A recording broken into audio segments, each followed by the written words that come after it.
আজকের আলোচনার কেন্দ্রবিন্দু হলো এই দুইটি আয়াত যা নিয়ে আমি আপনাদের সাথে কিছুটা সময় বিস্তারিত আলোচনা করতে চাই। খুবই চমৎকার আয়াত। আয়াতগুলো একই সাথে ভীতিকর এবং বিস্ময়কর। আহ, আহ, আমেরিকার ডালাসে একবার এক বৃদ্ধা দাদির সাথে আমার পরিচয় হয়েছিল। আমি মসজিদ থেকে বের হচ্ছিলাম আর তার কিছু সাহায্যের প্রয়োজন ছিল এবং আমি তাকে কিছুটা সাহায্যও করেছিলাম। তারপর আমরা কথা বলতে শুরু করি এবং তিনি বলেছিলেন আমি একজন ক্যালিগ্রাফার। তিনি ইরাকের বাসিন্দা ছিলেন। সত্যি? আপনি একজন ক্যালিগ্রাফার? দারুণ ব্যাপার। তো আমাকে কিছু ক্যালিগ্রাফি করে দিবেন? হ্যাঁ। তারপর আমি তার ছেলের সাথে দেখা করি এবং তাদের বাইয়েনা ক্যাম্পাসে আমন্ত্রণ জানাই। আর আমি তাকে আমাদের একটি পিলারে এই আয়াতটি লিখতে বলেছিলাম। তিনি বললেন আমি কি লিখব? আমি বললাম শুধু লিখুন কুল্লু নাফসিম বিমা কাসাবাত রহিনা। আমি হেঁটে এসে শুধু এটাই দেখতে চাই। আমি প্রতিদিন এটা দেখতে চাই। right. So, এই আয়াতটি বাহ্যিকভাবে বোঝা বেশ কঠিন, তাই আমি আপনাদের জন্য একটু একটু করে ব্যাখ্যা করব।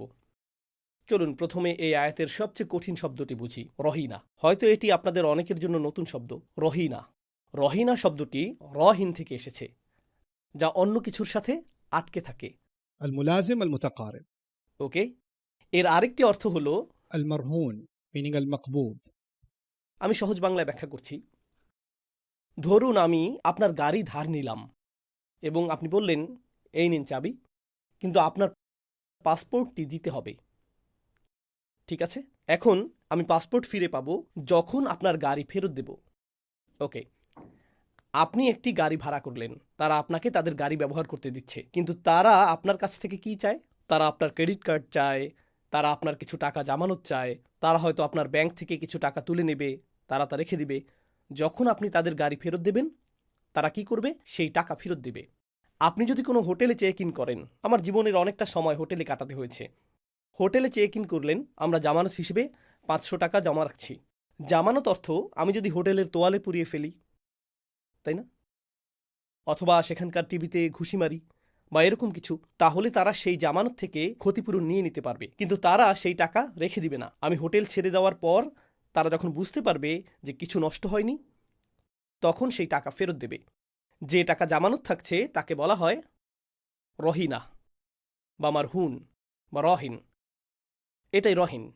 ঠিক আছে, তো এটাই এই শব্দ। এখানে এমন কিছু আলোচনা রয়েছে যেগুলোতে আমাদের তেমন প্রয়োজন নেই, যেমন রহিনা শব্দে তা মারবুতা থাকার কারণ, যা এটিকে কেবল দৃশ্যমান বিষয়ে পরিণত করেছে। মূলত এটি এর ইসমিয়াতে যোগ হয়, তাই না? এবং এর অর্থ হলো এটি এমন বস্তুগত কোনো জিনিস যা আপনি কারো কাছে রেখে গেছেন, তাই না? এই নিন আমার আংটি।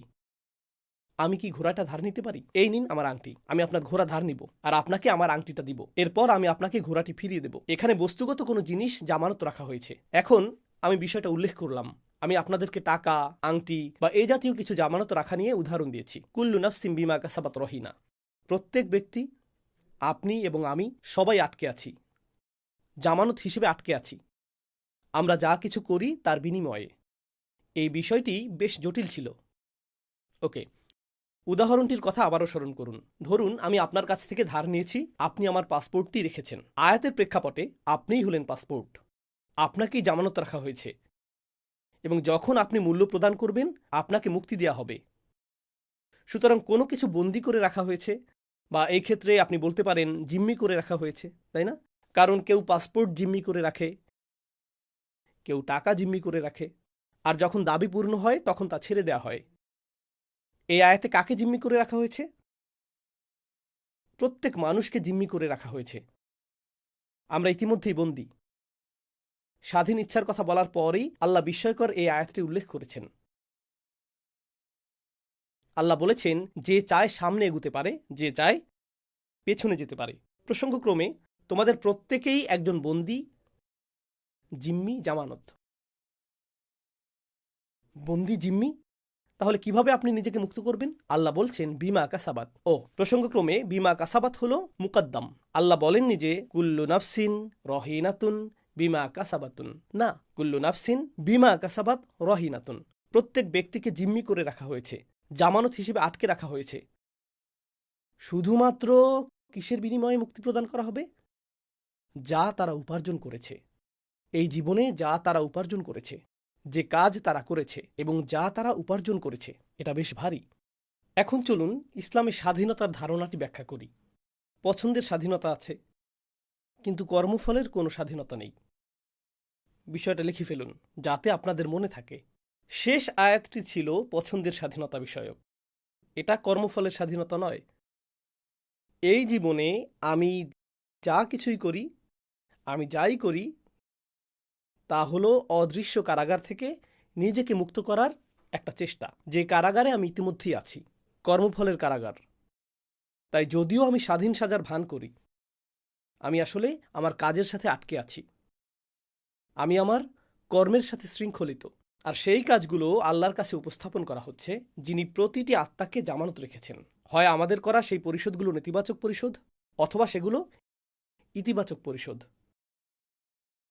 তো একটি ভালো কাজ হলো ইতিবাচক পরিশোধ, একটি খারাপ কাজ হলো নেতিবাচক পরিশোধ, একটি ভালো কাজ হলো একটি ইতিবাচক পরিশোধ।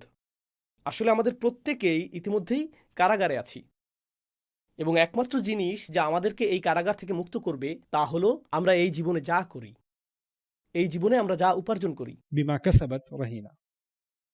তো পূর্ববর্তী আয়াতে আমি আমার পছন্দের জন্য সম্পূর্ণ দায়ী, এবং এই আয়াতে এই জীবনে আমি যা কিছু উপার্জন করি তার জন্য আমি সম্পূর্ণরূপে দায়ী।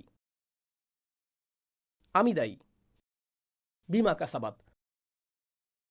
আপনি যদি এটুকু বুঝেন, এর অর্থ হলো আমাদের ক্ষেত্রে শুরুর অবস্থাটি হলো আমরা সমস্যায় আছি। বাস্তবতা এটা নয় যে আমরা ঠিক আছি, বাস্তবতা হলো আমরা সমস্যায় আছি, এবং সমস্যা থেকে বেরিয়ে আসার একমাত্র উপায় হলো ক্রমাগত পরিশোধ করতে থাকা। আর আল্লাহ একমাত্র যে পরিশোধ গ্রহণ করবেন তা কি? আপনার ইতিবাচক উপার্জন, বিমা কাসাবাত। আল্লাহ ঠিক এটাই বুঝিয়েছেন যখন তিনি বলেছেন ইন্নাল ইনসানা লাফি খুসর। মানবজাতির জন্য শুরুর অবস্থাটি হলো তারা ক্ষতির মধ্যে রয়েছে। মানুষ ক্ষতির মধ্যে রয়েছে, محبوس. কারাগারে অবরুদ্ধ। আক্ষরিক অর্থেই معد محبوس عليه. তাদেরকে আটকে রাখা হয়েছে। অবস্থা যদি তাই হয়, একজন মুসলিম হয়তো অন্য কাউকে দেখে যে নিজেকে স্বাধীন মনে করে, এবং সে যা খুশি তাই করে, আর সে উপলব্ধি করে ও আল্লাহ, তারা তাদের মুক্তির জন্য মূল্য বাড়িয়েই চলছে প্রতিটি নেতিবাচক পরিশোধের মাধ্যমে। আপনি জানেন আপনার অ্যাকাউন্টের ব্যালেন্স নেতিবাচক হতে পারে, তাই না? যখন আপনার অ্যাকাউন্ট ব্যালেন্স নেগেটিভ 20,000 আর আপনি 20,000 টাকা জমা করলেন, তখন কি হয়ে যায়? শূন্য। মুক্তির জন্য আপনাকে 1 লাখ টাকা জমা করতে হবে, কিন্তু আপনি ইতিমধ্যেই নেতিবাচক 2 লাখে আছেন। আর তারপর আপনি নেতিবাচক 4, নেতিবাচক 6, নেতিবাচক। ও আল্লাহ! এমন হতে পারে যে মুক্তি পাওয়ার জন্য পরিশোধের পরিমাণ হয়তো খুব সামান্য ছিল, কিন্তু সমস্যা হলো আপনি নেতিবাচকের দিকে অনেক দূর চলে গেছেন। বুঝতে পারছেন? তো এখন আপনি আর 10 টাকার দায়বদ্ধ নন, বরং আপনি 10 কোটি 10 টাকার দায়বদ্ধ, তাই না? আল্লাহ সেই লোকদের জন্য কি করেন যারা আল্লাহর কাছে ব্যাপকভাবে ঋণী এবং তাদের জামানত অনেক বিশাল। শুধু তওবা করো, আমি সব মুছে দেব, আমি শুধু শূন্য দিয়ে গুণ করে দেব। বস্তুত যদি এটি নেতিবাচক দিকে 10 কোটি হয়, আমি এটিকে ইতিবাচক দিকে 10 কোটি বানিয়ে দেব, যদি শুধু তওবা করো। একটি জিনিস, একটি তওবা। শুধু আন্তরিকভাবে আল্লাহর দিকে ফিরে আসুন, আপনি মুক্ত। আল্লাহর দিকে ফিরে আসাই আমাদের স্বাধীনতা, এবং এটি শুধু আখিরাতের স্বাধীনতাই নয়, চূড়ান্তভাবে এটি তো আখিরাতের স্বাধীনতা বোঝাই, কিন্তু আমার যুক্তিতে এই আয়াতটি দুনিয়ার ক্ষেত্রেও প্রযোজ্য। প্রত্যেক ব্যক্তি তার কৃতকর্মগুলো দ্বারা জিম্মি হয়ে আছে। মানুষ মদ্যপানের কাছে জিম্মি হয়ে আছে, মানুষ যৌন আসক্তি দ্বারা, পর্নোগ্রাফি দ্বারা জিম্মি হয়ে আছে, মানুষ মাদকের কাছে জিম্মি হয়ে আছে, মানুষ সময়ের অপচয় দ্বারা জিম্মি হয়ে আছে। তাদের দোষ যাই হোক, তাদের অপরাধ যাই হোক, তারা সেটার দ্বারা জিম্মি। তারা এর মধ্যে নিজেদেরকে নিমজ্জিত রেখেছে। একমাত্র কিছু মানুষ আসলে এই আসক্তিগুলো, এই বদভ্যাসগুলো থেকে মুক্ত রয়েছে। আমাদেরকে বলা হয়েছে ইন্টারনেট ব্রাউজিংয়ে তুমি স্বাধীন, সোশ্যাল মিডিয়ায় ঢুকতে তুমি স্বাধীন। কিন্তু যদি আপনি আপনার ফোনটি সরিয়ে রাখেন, যদি আপনি দীর্ঘ সময় সোশ্যাল মিডিয়ায় অভ্যস্ত হন, ধরুন 14-15 বছর বয়সী একজন কিশোর, সে যা কিছু দেখার দেখছে, আর আপনি যদি ফোনটি কেড়ে নেন, সেই কিশোরের কি ঘটে? সে উদ্বিগ্ন হয়ে ওঠে, তার মেজাজ খারাপ হয়, তার মানসিক যন্ত্রণা শুরু হয়, সব ধরনের অদ্ভুত বিষয় শুরু হয়। জানেন কেন? কারণ তারা আসলে সেই ডিভাইস দ্বারা বন্দী। তারা আসলে মোটেও স্বাধীন নয়। তারা স্বাধীন নয়। ঠিক যেমন আমাদের শরীর খাবারের চাহিদা থেকে মুক্ত নয়, তাই আমরা যদি খাবারের অভাবে ভুগি, আমাদের খাবারের পেছনে ছুটতে হয়। আমাদেরকে নির্ভর করতে হয় যেন আমরা খাবারের কাছে বন্দী। এই দুনিয়া আসক্তি তৈরি করেছে, আর আমরা বন্দী। মানুষ এই আসক্তিগুলোর দ্বারা বন্দী হয়ে আছে। এমন মানুষও আছে যারা অন্যকে প্রভাবিত করার প্রয়োজনে বন্দী। তারা সেই কারাগারেই বাস করে। এটাই তারা অর্জন করতে চায়, এবং তারা এর নিচেই চাপা পড়ে। সারাটা জীবন শুধু অন্যকে প্রভাবিত করতে চায়। অন্য কিছু মানুষ সবার উপরে থাকার প্রয়োজনে বন্দী। আমাকে সবার সম্মান করা উচিত। তাদের গোটা জীবনটাই আমাকে শুধু সম্মানিত হতে হবে। কিভাবে আপনি সম্মানিত হতে চান? মানুষ যখন কাছে আসবে, তারা যেন আমার দিকে বাঁকা চোখে না তাকায়। তাদের উচিত আগে আমাকে সালাম দেওয়া। এটা তুমি কেন করলে না? তুমি ওটা কেন করলে না? তুমি আমার সাথে এভাবে কথা বলতে পারো না? তারা এই প্রয়োজন দ্বারা বন্দী। তারা স্বাধীন নয়। তারা স্বাধীন নয়। কিছু মানুষ অহেতুক ভীতিতে বন্দী হয়ে থাকে। ইউসুফের ভাইয়েরা এটা জানার প্রয়োজনে বন্দী ছিল যে তারাই অধিক ভালোবাসার পাত্র, কারণ তাদের কাছে ভালোবাসা ছিল একটা স্কোর কার্ড, তাই না? বাবা ইউসুফকে বেশি ভালোবাসেন। তোমরা কিভাবে জানলে যে বাবা ইউসুফকে বেশি ভালোবাসেন? তোমরা কি তার হৃদয় পরীক্ষা করেছো? এরকম কোনো মিটার আছে? স্ট্রিট ফাইটার গেম হেলথ বারের মতো? কিভাবে তোমরা জানলে তিনি তাকে বেশি ভালোবাসেন? আমাকে বলো। তারা তাকে সরিয়ে দিল, আর তিনি এখনো তাকে বেশি ভালোবাসেন। তোমরা কিভাবে জানলে যে তিনি তাকে বেশি ভালোবাসেন? কিন্তু আমাকে জানতে হবে। এ ব্যাপারে আমার কিছু একটা করা প্রয়োজন। তারা তাদের প্রয়োজনে বন্দী। কারো উপর মানসিক নির্ভরতা, রাগ। কিছু মানুষ তাদের রাগের দ্বারা বন্দী। কিছু মানুষ অনুশোচনায় বন্দী হয়ে থাকে। كل نفس بما كسبت رهينة. মানুষ কারাগারে বাস করছে। আখিরাতে একটি কারাগার অপেক্ষা করছে। কিন্তু মানুষ এই জীবনে নিজেদের জন্য কারাগার তৈরি করতে অত্যন্ত পারদর্শী। আমরা এতে খুবই পারদর্শী। এবং এই আয়াতটি বলছে, অন্য কেউ আপনাকে কারাগারে রাখেনি। এটা আপনার নিজের তৈরি কারাগার। আর একমাত্র যিনি আপনাকে তা থেকে মুক্ত করতে পারেন, তিনি কে? আপনি এবং আপনার কর্ম। সুতরাং আপনি এমন কাজ করতে পারেন যা আপনাকে আরও কারারুদ্ধ করবে, অথবা আপনি কারাগার থেকে মুক্তির পথ অর্জন করতে পারেন। আপনি যদি এই অর্থে এবং স্বাধীনতা নিয়ে ভাবেন, নারীদের হিজাব পরিহিত দেখলে মানুষ কেন এত বিচলিত হয়? সকলেই স্বাধীন। তুমি স্বাধীন নও কেন? তুমি নিপীড়িত। তারা খুবই বিরক্ত। আমার এমন কিছু অমুসলিম নারীর সাথে কথা বলার সুযোগ হয়েছে যারা পর্দা করে না, এবং তারা কর্পোরেট জগতে কাজ করে। আমি বললাম, আপনার কর্মক্ষেত্র নিয়ে কিছু বলুন। সবচেয়ে কঠিন বিষয় কোনটি? তারা বলে, কাজের জন্য তৈরি হওয়া।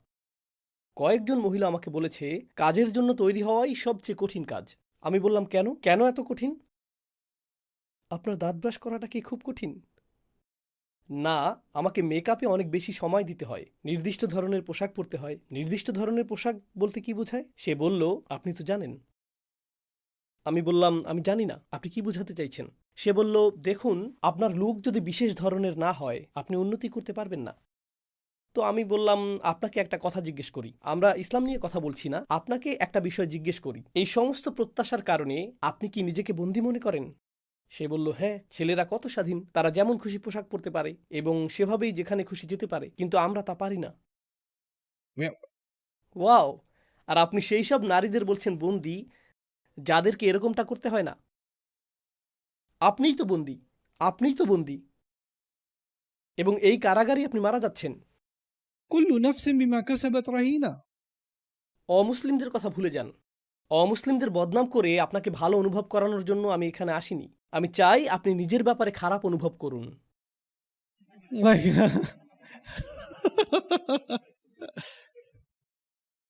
আমরা এইসব অনর্থক মানদণ্ড বানিয়েছি, আর তারপর এই মানদণ্ড পূরণ না হবার দুঃখে মরে যাই। একটা বিয়ে কেমন হতে হবে? এখন আমরা এই মানদণ্ড তৈরি করেছি। এই মানদণ্ড ইনস্টাগ্রাম থেকে অবতীর্ণ হয়েছে।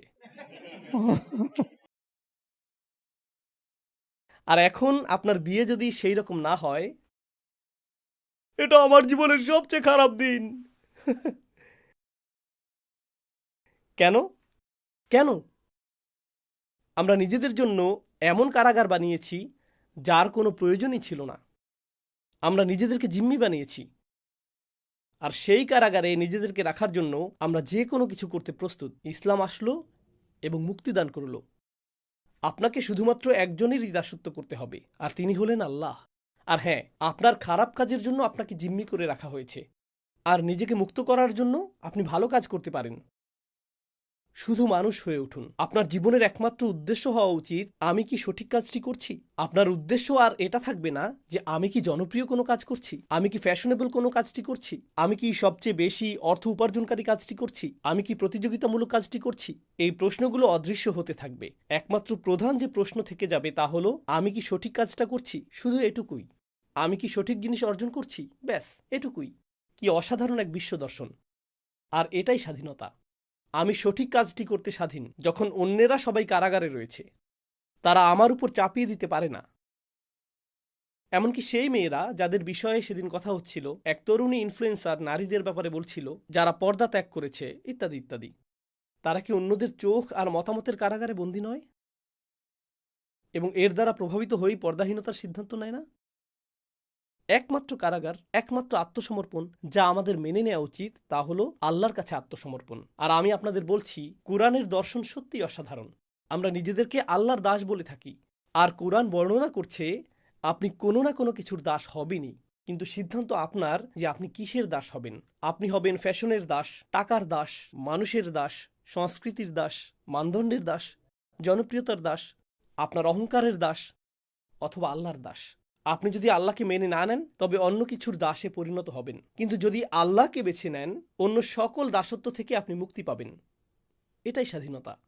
এটা আপনাকে অন্য সব কিছু থেকে মুক্ত করবে। একেই সত্যিকার অর্থে বলা হয় শৃঙ্খল ভাঙা। আল্লাহ বলেছেন, বাস্তবতা হলো প্রত্যেক মানুষ শৃঙ্খলে আবদ্ধ হয়ে আছে। এখানে কেবল একটিই বিষয় আছে, আমরা সকলেই আবদ্ধ। আমরা আসলে স্বাধীন নই। আমাদের করা প্রতিটি কাজই এরকম। কল্পনা করুন, আমার উপর হাজারো শিকল রয়েছে। আমার প্রতিটি ভালো কাজ সেই শিকলগুলোর একটি করে ভাঙছে, অথবা আমার প্রতিটি খারাপ কাজ সেই শিকলগুলোর সাথে একটি করে যোগ করছে, আর আমি সেই শিকলগুলো দেখতেও পাই না। তারপর বিচারের দিনে সেই সমস্ত শিকল প্রকাশ পাবে। এটাই কুল্লু নাফসিম বিমা কাসাবাত রহিনা। এটা কেবল তাদের অর্জন যা তারা করছে, এর জন্যই তারা জিম্মি হয়ে আছে।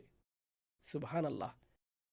এটি একটি বিস্ময়কর এবং আশ্চর্যজনক বাস্তবতা। এটি একটি অবিশ্বাস্য বাস্তবতা। এটি আপনার ও আমার উদ্দেশ্যে আল্লাহর বলার একটি উপায় যে কেউ আমাদের কারাগারে রাখেনি, আমরাই রয়েছি। আমরাই রয়েছি। এটা অসম্ভব। আমি অনেক বেশি ভুল করেছি। আমি অনেক দূরে। আমি কারাগারের গর্তের অনেক গভীরে আছি। আমার পক্ষে উপরে উঠে আসার কোনো উপায় নেই। না, আপনার মুক্তি পাওয়া সম্ভব, সহজেই। ইল্লা আসহাব আল ইয়ামিন, ডান দিকের লোকেরা ছাড়া। আল্লাহ বলেছেন আসহাব আল ইয়ামিন। জানেন, এটা বিচার দিবসের মানুষদের একটা বর্ণনা। সেখানে বাম দিকের মানুষ থাকবে এবং ডান দিকের মানুষও থাকবে, এবং এমন মানুষও থাকবে যারা তাদের আমলনামা ডান হাতে পাবে, তাই তাদেরকে ডানপন্থী লোক বলা হয়। কিছু মানুষ তাদের আমলনামা বাম হাতে পাবে। সেখানে এমন লোক আছে যাদের উপর মূলত অভিশাপ রয়েছে, আসহাবুল মাশআমা, شؤم অশুভ, অভিশপ্ত, আসহাবুশ শিমাল। কিন্তু ডান দিকের লোকেরা হলো আসহাবুল ইয়ামিন। أصحاب الميمنة ما أصحاب الميمنة وأصحاب المشأمة ما أصحاب مشأمة কিন্তু ইয়ামিনের আরও একটা অর্থ আছে। আরবিতে ইয়ামিন বলতে শপথ বোঝানো হয়। সুতরাং যখন আপনি ইয়ামিন গ্রহণ করেন, আপনি একটি শপথ নিচ্ছেন। এরা হলো সেই সব লোক যারা আল্লাহর কাছে কৃত শপথ রক্ষা করেছে। এরাই ইয়ামিনের অধিকারী। এমনকি পৃথিবীতে আসার আগেও তারা ইতিমধ্যেই আল্লাহর কাছে একটি প্রতিশ্রুতি দিয়েছিল, এবং সেই ফিতরা অনুযায়ী তারা তাদের প্রতিশ্রুতি রক্ষা করে চলেছে। এরাই হলো ইয়ামিনের অধিকারী মানুষ। ইয়ামিন অর্থ সম্মানজনক কাজ করাও বোঝায়, কারণ ইয়ামিন বা ডান হাত ভালো কাজকে প্রতিনিধিত্ব করে। এটি আপনার চুক্তি পূরণের প্রতিনিধিত্ব করে। ডান হাতকে আপনি চুক্তি করার জন্য নির্ভরযোগ্যতা প্রদর্শনের কর্মর্দন করতে ব্যবহার করেন। আপনি ডান হাত মিলিয়েছেন মানে হলো আপনি এখন এর জন্য দায়ী, আপনি এর উপযুক্ত। বিশ্বজুড়ে আদালতগুলোতে এবং নতুন পুরাতন সকল সংস্কৃতিতে আপনি আপনার ডান হাত দিয়ে সাক্ষ্য দেন। আপনি আপনার বুকে হাত রাখেন এবং অঙ্গীকার করেন। আপনি প্রতিশ্রুতি দেন, তাই না? ডান হাত হলো সংস্কৃতি, সম্মান, ন্যায় এবং সততার প্রতীক। এরা হলো সততার মানুষ। এরা এমন লোক যারা সঠিক উপায়ে কাজ করে। যখন আপনি ভুল উপায়ে কাজ করেন, আপনি আপনার বাম হাত ব্যবহার করেন। যখন আপনি সঠিক উপায়ে কাজ করেন, আপনি ডান হাত ব্যবহার করেন। إلا أصحاب اليمين the একমাত্র মানুষ যারা জিম্মি নয় তারা হলো ডান হাতের সঙ্গী। এই কথার দ্বারা বড় একটি চিন্তার দ্বন্দ্ব সৃষ্টি হবার সম্ভাবনা থেকে যায়। আমি আপনাদের মতো করে নিজেই একটা প্রশ্ন করছি। কিন্তু উস্তাদ, আমার একটা প্রশ্ন আছে। আমি ভেবেছিলাম আমরা কেবলমাত্র আল্লাহর করুণার দ্বারাই জান্নাতে প্রবেশ করব, কিন্তু এখন দেখলাম মুক্তি লাভের একমাত্র উপায় হলো আমাদের কর্মফল। তাহলে কোনটা সঠিক, আমাদের কর্মফল নাকি আল্লাহর করুণা? প্রশ্নটির জন্য আপনাকে ধন্যবাদ প্রিয় শ্রোতা। এখন আমি এর উত্তর দেওয়ার চেষ্টা করছি, কারণ সহিহ হাদিসে এসেছে যে আমরা একমাত্র কিসের দ্বারা জান্নাতে প্রবেশ করব? আল্লাহর করুণা। আমাদের কৃতকর্ম যথেষ্ট নয়।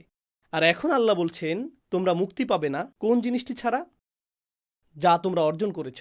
তাই মনে হচ্ছে একটি দ্বন্দ্ব রয়েছে। আমরা কি কেবল আল্লাহর করুণাতেই জান্নাতে যাব, নাকি আমাদের কর্মের দ্বারা? আসুন গোটা ব্যাপারটা আরেকবার ভেবে দেখি। আমার আমল কখনোই যথেষ্ট হবে না, কখনোই না, কারণ জান্নাত আসলেই অনেক দামি, তাই না? দেখুন, পৃথিবীতে অনেক চমৎকার স্থান রয়েছে। ইউরোপে সুইজারল্যান্ডের মতো জায়গাগুলো অত্যন্ত সুন্দর। ফ্রান্সের এমন কিছু অংশ আছে যা অত্যন্ত সুন্দর। আমি নিশ্চিত জার্মানিরও কিছু অংশ অত্যন্ত সুন্দর, তাই না? আমি এখনো সেগুলো দেখিনি, তবে আমি নিশ্চিত। আমি বার্লিন গিয়েছি। এর চেয়ে বেশি আমাকে কি করতে বলেন?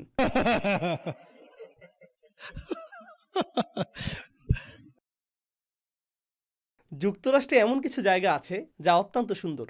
কলোরাডো অনেক সুন্দর, ক্যালিফোর্নিয়াও অনেক সুন্দর। পৃথিবীতে অনেক দামি শহর আছে। যে কোনো সুন্দর জায়গায় দামি হয়, তাই না? দামি রিয়েল এস্টেটের একটি প্লট পেতে অনেক বেশি পরিশ্রম করতে হয়। আমরা কথা বলছি জান্নাত নিয়ে। আর জান্নাতের আকার আসমান ও জমিনের আকারের সমান। এটা এই পৃথিবীর তুলনায় একটু বেশি দামি, একটু বেশি। আর অবশ্যই যদি আপনি এর জন্য মূল্য দিতে চান, তাহলে এর জন্য আপনাকে কাজ করতে হবে। কিন্তু এই দুনিয়ায় আমি যত কাজই করি না কেন, এমনকি নিউ ইয়র্ক সিটিতেও আমি একটা অ্যাপার্টমেন্ট কিনতে পারবো না। এটা আসলেই কঠিন। আমরা এই সীমিত জীবন ও কিছু কাজ নিয়ে কথা বলছি। আর এখন আমরা প্রাসাদের মালিক হতে প্রস্তুত। একটি নয়, একাধিক প্রাসাদ। কোথায়? জান্নাতে। আমি বলতে চাইছি, যৌক্তিকভাবে চিন্তা করলে আমরা যা পাচ্ছি তার মূল্য দেওয়ার জন্য আমাদের কোনো কাজই যথেষ্ট নয়, কিছুই না। আর উপরন্তু সেগুলো চিরস্থায়ী। তাই আমাদের ভালো কাজ, যদি আমরা ৮০ বছর ধরে ভালো কাজ করি, এটা এমন না যে আমরা জান্নাতে ৮০ বছর ভাড়া ছাড়া থাকতে পারবো আর তারপর ভাড়া শুরু হবে। না, এটা স্থায়ী। সুতরাং প্রচেষ্টা সীমিত, পুরস্কার স্থায়ী। পরিষ্কারভাবেই আমরা এর জন্য মূল্য দেইনি। আমরা এর জন্য মূল্য দিতে পারবো না। এর জন্য মূল্য দেওয়ার কোনো উপায় নেই। তাহলে বিষয়টি কি? দুটো চরমপন্থা। এক, আমরা আমাদের আমলের কারণে জান্নাতে যাব। দুই, আমরা আল্লাহর দয়ার কারণে জান্নাতে যাব। এই দুটোই চরমপন্থা এবং দুটোই ভুল। আমি আপনাদের দেখিয়েছি এর একটি ভুল। আমাদের আমল আমাদেরকে জান্নাতে নিবে না, কারণ এটা যুক্তিসঙ্গত না। আমরা এখনও আয়াতটিতে আসিনি। অন্য চরমপন্থাটি কি? আমরা কেবলমাত্র আল্লাহর দয়ার কারণেই জান্নাতে যাব। আপনি যদি এমনটা বলেন, তাহলে আপনার আমলের প্রতি গুরুত্ব কি হবে? সেগুলোর আর গুরুত্ব থাকবে না। আরে আল্লাহ তো দয়ালু। আপনি বলেন, ভাই হারাম খেও না। হ্যাঁ, কিন্তু আল্লাহ তো দয়ালু। এমন তো না যে আমরা আমলের কারণে জান্নাতে যাব। তুমি কি হাদিসটি পড়নি? আমাদের আমল যথেষ্ট নয়, শুধু আল্লাহর করুণা প্রার্থনা করো, তিনি করুণা করবেন। আল্লাহ তো আর রহমান। তুমি এত সংকীর্ণ মনা কেন? আল্লাহ তোমার চেয়ে অনেক বেশি উদার। এটা কি চরমপন্থা না যা বিদ্যমান রয়েছে? আমি নিশ্চিত আপনার এমন নির্বোধ কোনো কাজিন বা বন্ধু আছে যে এমন কথা বলে, তাই না? কারণ লক্ষ লক্ষ মানুষের এই ধারণা রয়েছে, তাই না? কিন্তু এই বিষয়ের সঠিক ধারণাটি আসলে কি? এটা খুবই সহজ।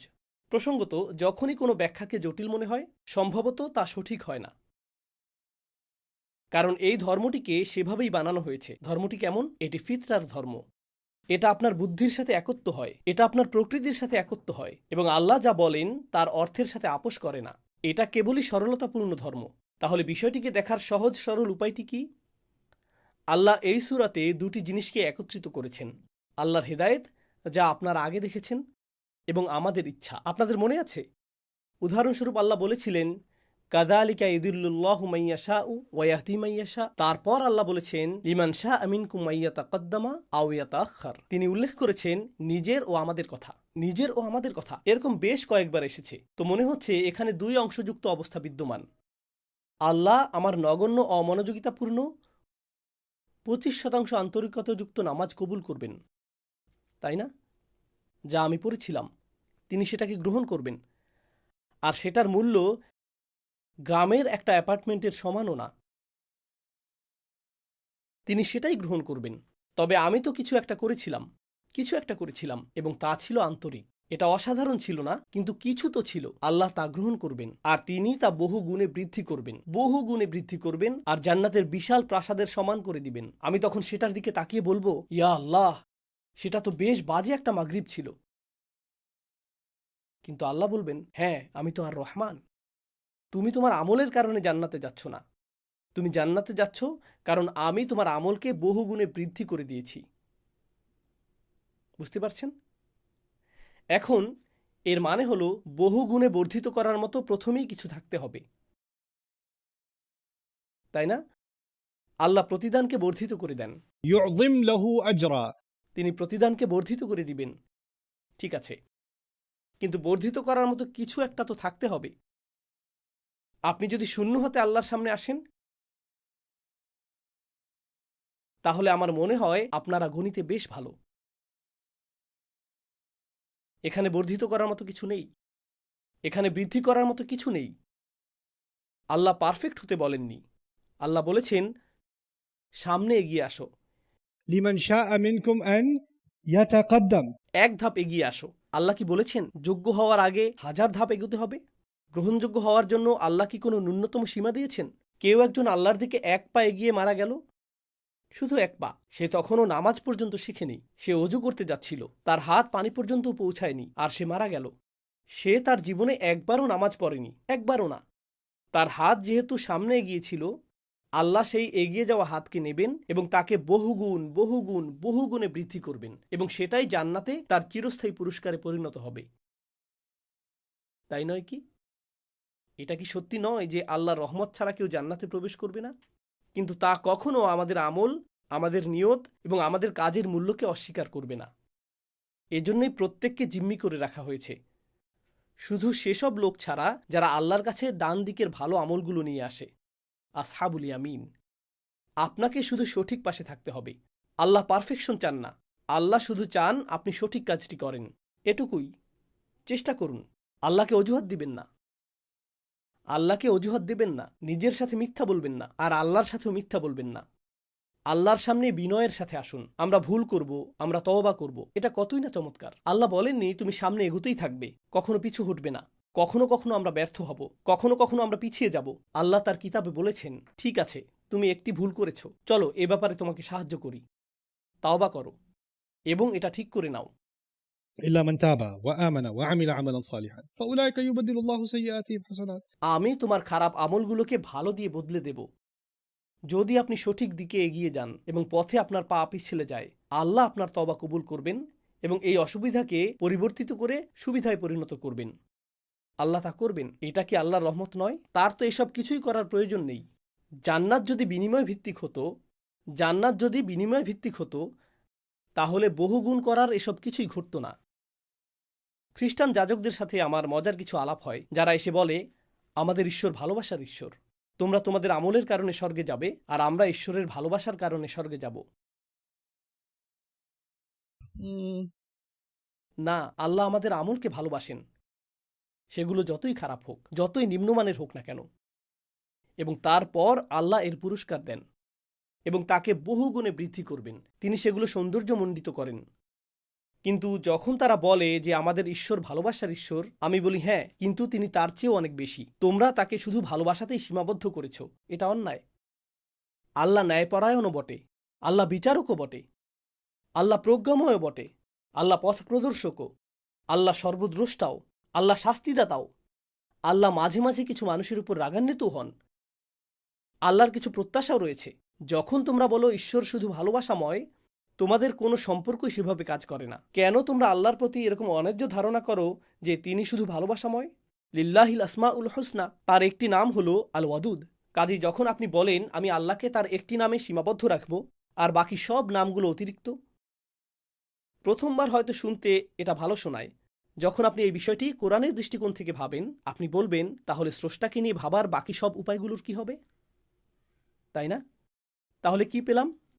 كل نفس بما كسبت رهينة. আমাদের কেউই আসলে স্বাধীন নই। শুধু এই চিত্রটি আপনার মনে রাখুন, আমাদের সাথে অদৃশ্য সুতো বাঁধা আছে, যা আমাদেরকে জাহান্নামের দিকে টেনে নিয়ে যাচ্ছে, এবং আমাদের ভালো আমলগুলো সেই সুতোগুলোর প্রত্যেকটিকে ছিঁড়ে ফেলছে।